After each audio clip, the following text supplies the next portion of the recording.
Aujourd'hui, nous comprenons très bien que nous réjouissons dans le Seigneur, mais il y a un grand nombre qui est hors de la foi et qui vit dans le péché.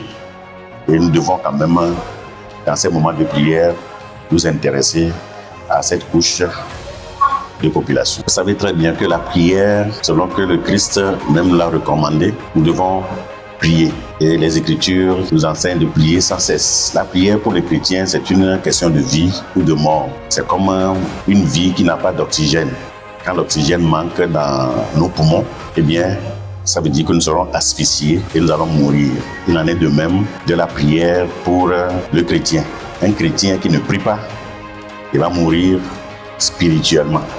Alors si nous avons décrété depuis des années un mois pour la prière, c'est dans ce sens pour nous maintenir en vie et continuer notre marche avec le Seigneur. Les attentes sont nombreuses. Premièrement, un programme de prière comme celui-ci, c'est pour soutenir notre foi. C'est pour que nous puissions nous maintenir dans la foi et être utiles pour nous-mêmes. Par la prière, nous pouvons surmonter les épreuves, les difficultés, les vicissitudes de la vie et continuer notre marche avec le Seigneur dans la bonne direction. Ensuite, nous prions pour être une bénédiction pour les autres. Nous prions non seulement pour nous-mêmes, mais aussi nous prions pour les autres, nous prions pour nos prochains. Comme Jésus même l'a demandé, nous prions même pour nos ennemis. Le monde sans Christ a besoin de se convertir.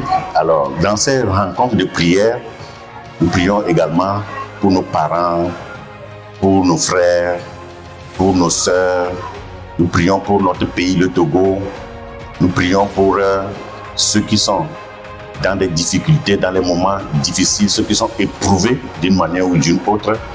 Donc, les attentes vont dans cette direction. Aujourd'hui, nous comprenons très bien que nous réjouissons dans le Seigneur, mais il y a un grand nombre qui est hors de la foi et qui vit dans le péché.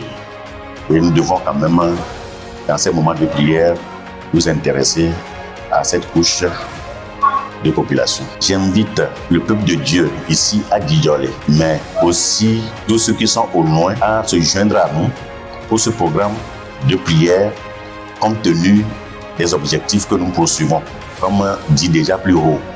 Mais je vais encore le répéter, j'invite tous les membres de l'église de Djidjolé à assister à ce programme de prière qui se déroulera dans un premier temps à moitié du mois, les soirs à partir de 18h30 et l'autre moitié du mois chaque matin à 5h. Alors, quand nous sommes ensemble, eh bien, nous nous édifions et nous pouvons être encore plus solides et plus forts pour aller plus loin. C'est pourquoi j'adresse cette invitation aux uns et aux autres, tous ceux qui sont proches de Djidjolé, même ceux qui sont loin, peuvent nous rejoindre pour que ce programme soit une bénédiction pour chacun d'entre nous.